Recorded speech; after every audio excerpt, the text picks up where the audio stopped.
Jelang Pilkada serentak, Panitia Pengawas Pemilu Kecamatan Buleleng mulai melaksanakan pelantikan pengawas TPS Desa dan Kelurahan se-Kecamatan Buleleng. Sebanyak 212 orang pengawas ini nantinya akan disebar sesuai dengan jumlah TPS yang ada di masing-masing desa dan kelurahan.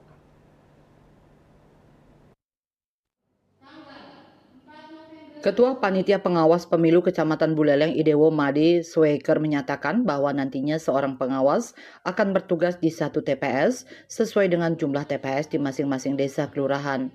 Pemilu kada ini memiliki perbedaan dengan pemilu legislatif.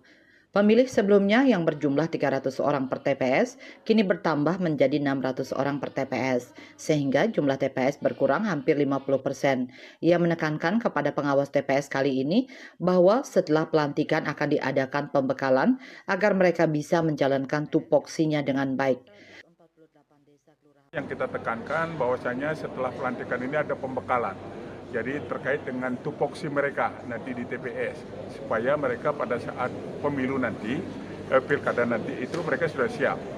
Jadi untuk melakukan pengawasan.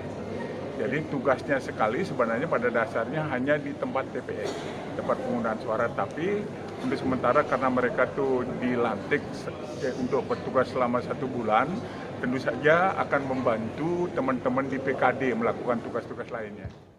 Proses pembentukan pengawas TPS telah berlangsung sejak September lalu melalui serangkaian seleksi ketat.